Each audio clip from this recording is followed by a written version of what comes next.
So today is June 20th, 2017. I have Wayne Coleman. I'm here with Ms. Teresa Dixon um, at the Birmingham Civil Rights Institute, and we're going to talk a little bit about the Gaston Motel. Thank you, Ms. Dixon, for coming to see us. Thank you for asking. Um, just to get a little bit of background about you, have you been a lifelong resident of Birmingham? Yes, So you grew up here. yes. Where'd you go to school? Elman High School, and after that, I attended Kentucky State in Frankfort, Kentucky. What do you recall about living in Birmingham in the 1950s and 60s, just generally speaking? It was a very nice place, but there were so many things that I would pass as a child, and knew that I wasn't able to go there. I remember most about going down Lum or 3rd Avenue and seeing the Fair Park, Kittyland, and watching the children play, but knowing that we weren't able to go there. I recall the water fountains a lot, white and colored. When my mother would bring me, when Birmingham downtown was booming, she would always take me to eat after we shopped, and we always had to go somewhere where we had to stand up. I remember Newberry's very well. Newberry's was the drugstore? No, Newberry's was, back then they used to call it five and dime, 10-cent store or whatever. And they had a place there was a counter downstairs for the whites to eat, and the blacks had to stand up at a counter and eat, which I later found out, I didn't know because I was so young, was right outside of the bathroom. The bathroom was right next to it. And then there was, I think it was Loveman's. You could see them sitting down eating, but we weren't allowed to eat there. But we lived in a nice neighborhood, and we had things to do, but there were certain things that we weren't allowed to do. I remember the first time riding on the bus after they moved the signs. If you were on the bus and there was a sign, you had to sit behind the colored sign. And I was with this group called Angels of Mercy out at Holy Family Hospital, and we caught the bus in front of Newberry's. That's why we had to change buses to go to Ensley. And this was going to be the first time that I stepped up on the bus, and the bus was integrated. So I said, I'm not going to be afraid. And I sat, when you enter the bus, there were 2 seats that faced each other right behind the bus driver. And I said, I'm going to sit in the first seat I see. And I sat down, and there was a white female sitting in the first seat next to me. And she was just appalled because me and several of my friends sat there, and she got up and moved. And I smiled because it made me feel good because she had to move and not me, because I had a right to sit there. So we had good schools. I attended Elman High School. We had very good teachers.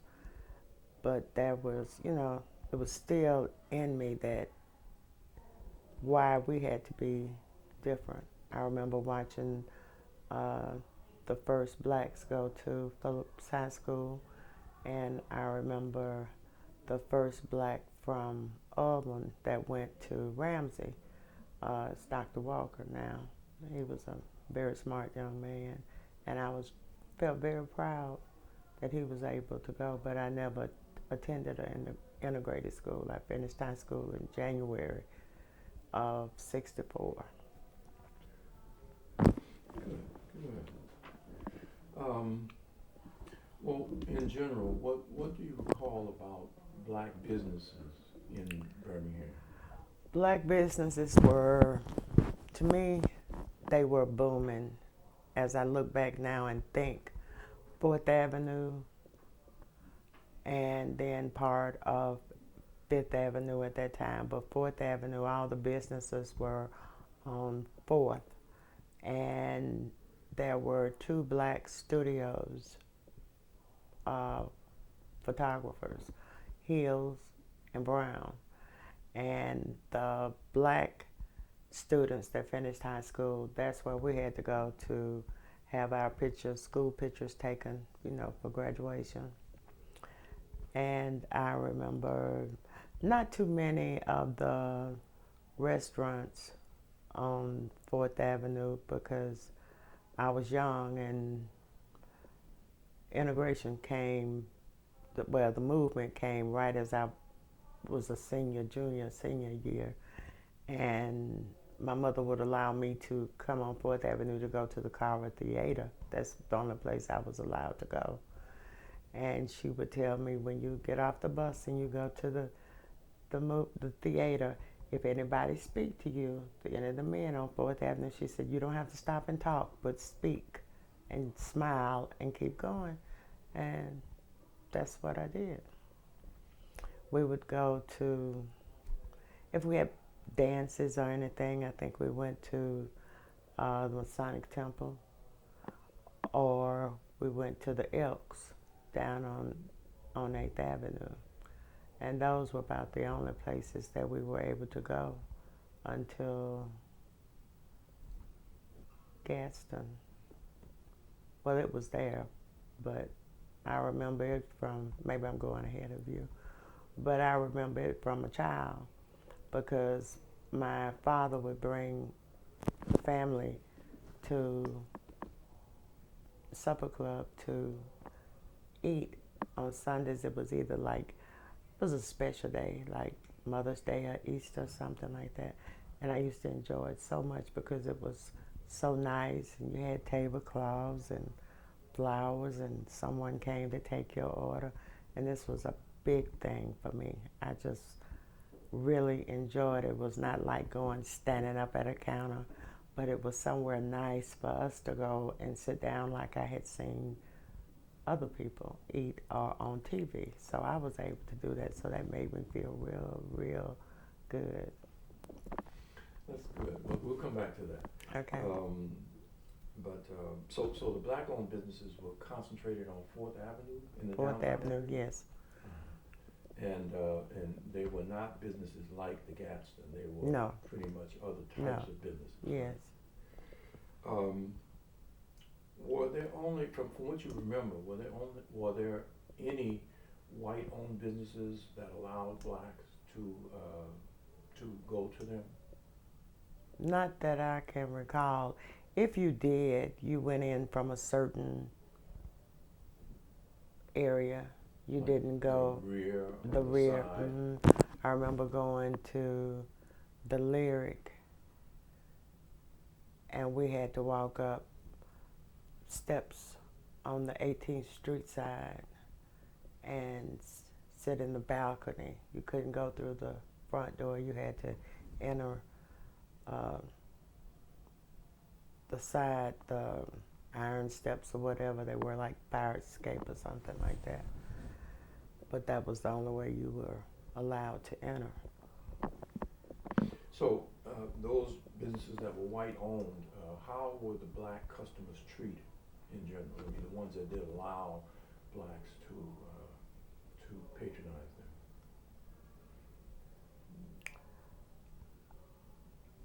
Just like we were second class, you weren't treated.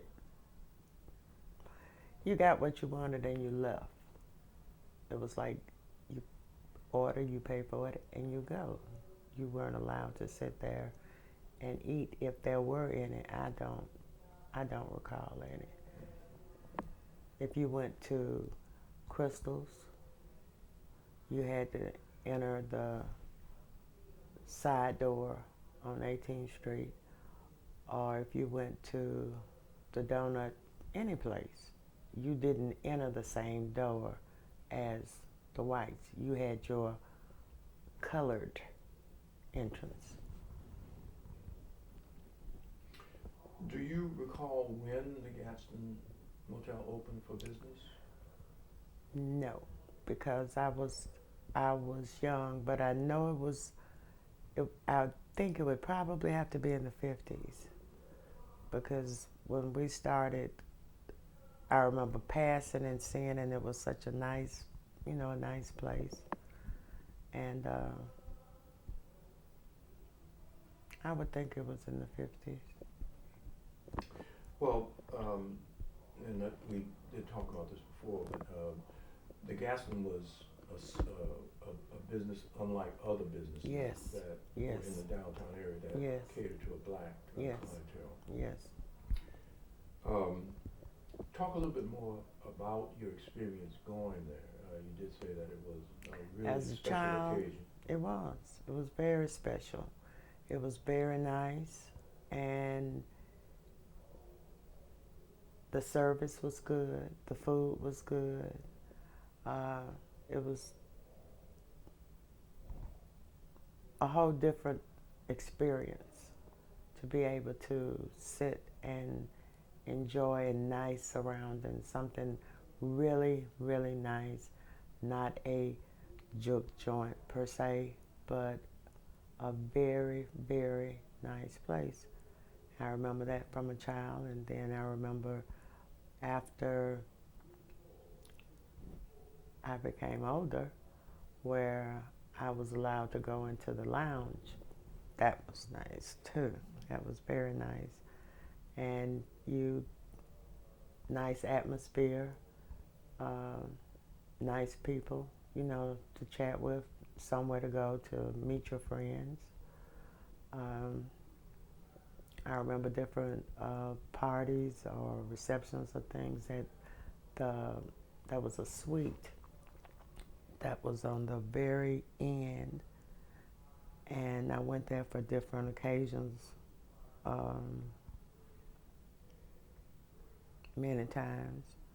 But it was, if someone came to town and you wanted to take them somewhere nice, that's where you went. You came to the Gaston because there were other places to go to have fun, but it was not like A.G. Gaston.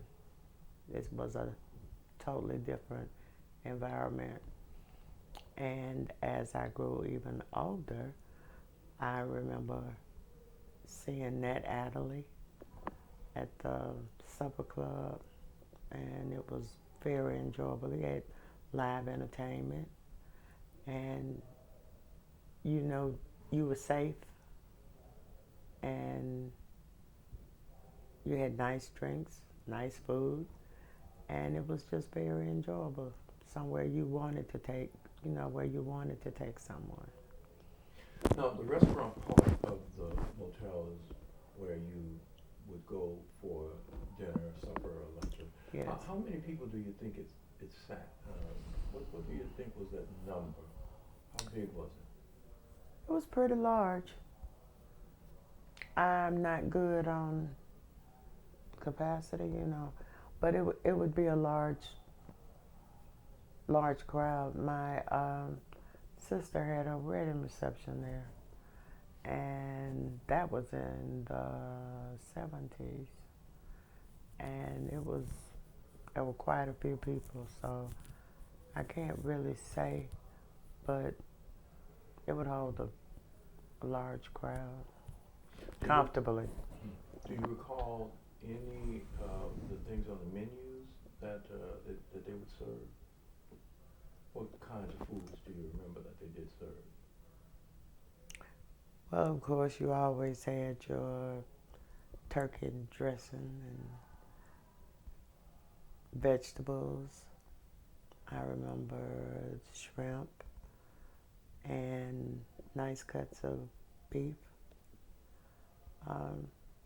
Just your regular, when you go out, foods that you would eat.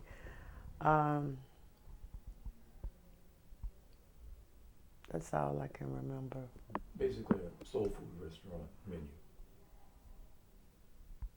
No. I don't remember. Might have been, but I don't recall the soul food. If you wanted the soul food, you went on 4th. But they did serve breakfast, lunch, and dinner as the meal. Now, I don't remember the breakfast. I remember lunch and dinner, but I don't recall breakfast.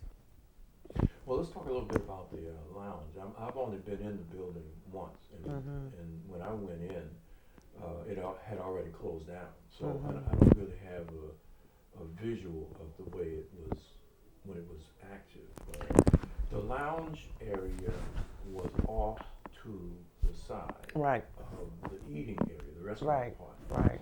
And I've talked to other people who said that they did have entertainment there, just as you said. Was the stage for the entertainment in the restaurant section, or was it In the restaurant section. Okay, so the stage was in the restaurant area. The lounge was not large enough.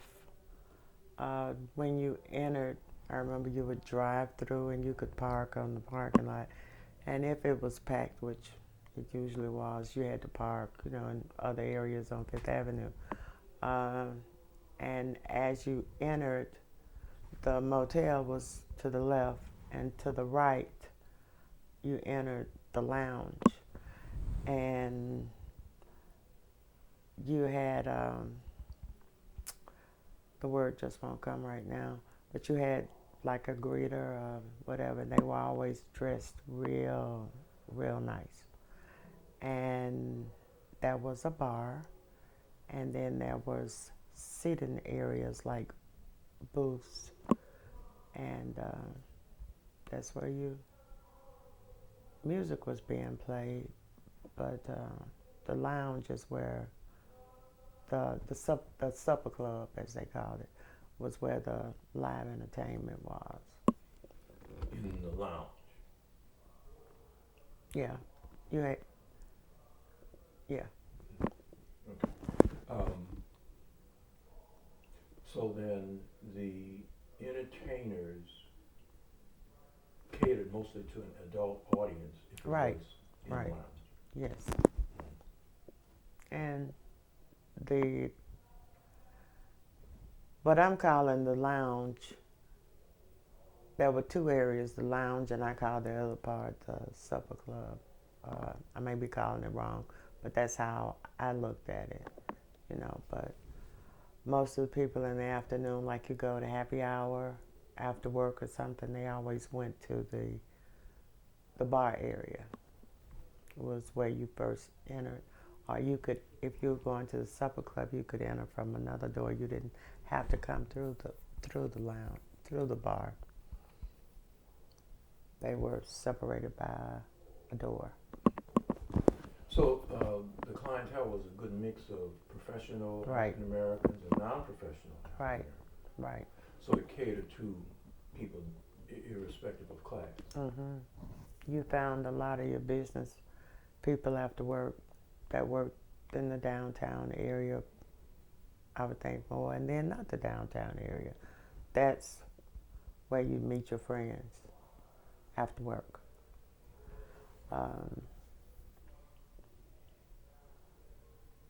The last time I recall being in there, it must have been like the early 80s. I think it closed down shortly after that. But I remember, and it was still a nice crowd, in there. And by that time there are other places that had opened up on Fifth Avenue, and I have to say this, it's not connected with the Gaston, but my father owned a business on Fifth, and it was a jazz club. So the business was between A.G. Gaston and the Aqua Lounge. So. And I've always been curious about who performed at the Gaston, because you mentioned some of the people. Who else do you remember performed at the Gaston? I can't remember.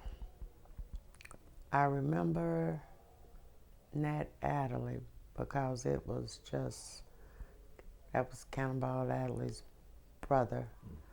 and it was great.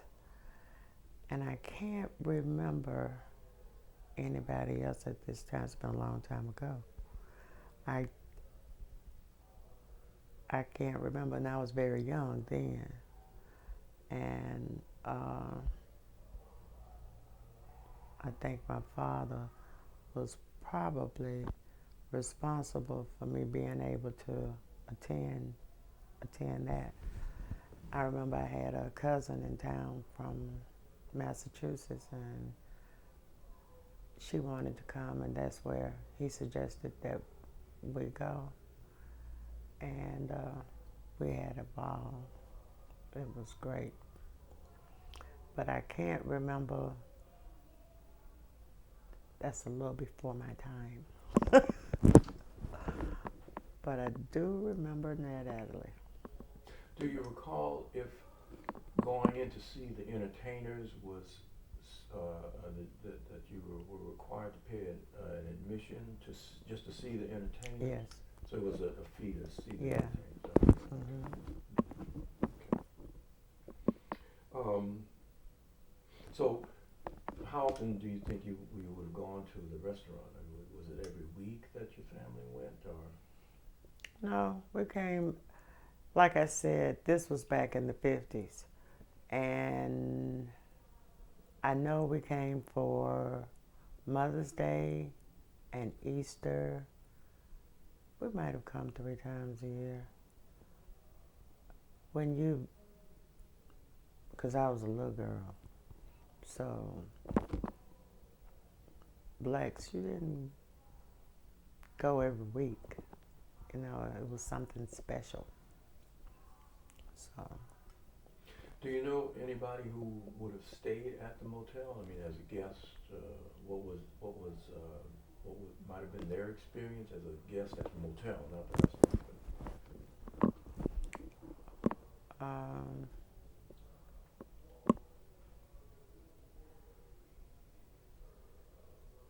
I think during the civil rights movement, a lot of the leaders stayed here.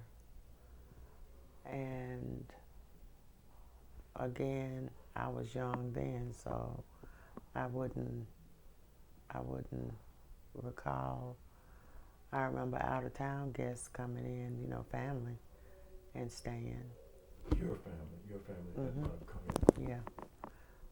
But that's all. I was just wondering if anybody spoke about their experience as a guest. It was a good experience. No one had anything negative to say. I don't recall anybody ever saying anything negative about it.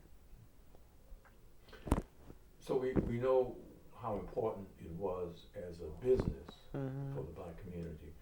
What do you think was the social importance for the black community that the Gaston Motel had? It was very important because, like I said, you had somewhere to go or to take someone when they came into town that was nice. There were other places, but an upscale, it was Gaston. There were a lot of places you could take them, clubs, but not of that, you know, not like the Gaston was. You wanted to take someone to a real nice place, that's where you brought them. If they wanted to go another route, you took them to some of the other places. They had good times there too. But this was a different experience for Birmingham. Do you recall when the motel was bombed? Yes. What I've seen, some pictures, is that it was bombed from the rear and it caught fire. And there was a lot of activity around it after it did catch a fire. I've seen some old black and white pictures of the crowds. Mm-hmm. What do you recall about when that happened? Oh, it was a great disturbance. I was not allowed to come down in this area during that time. I could only go by what my father, told me. I know he was right down here in the middle of it. And it's not much I can say on that. He's told me, but some of it is, he's deceased now, and some of it is coming, and gone, but it wasn't good. It wasn't good at all. But we lived on the other side of town, not in this area, but Tittersville area. And I was still a young teenager then, about 14, 15. Wasn't driving, so there was no reason, to come down here during that time.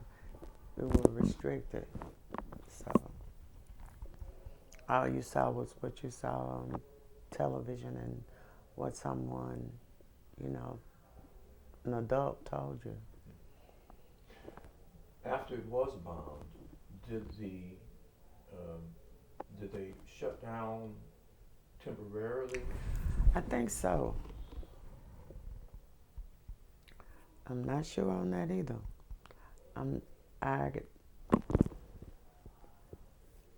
I think they did. My brother, by him working with my daddy, he was down here in this area more than I was because I didn't work with him in the beginning. And he remembers. And I should have talked to him before I came down here because he would remember more than I would because he was on the next corner.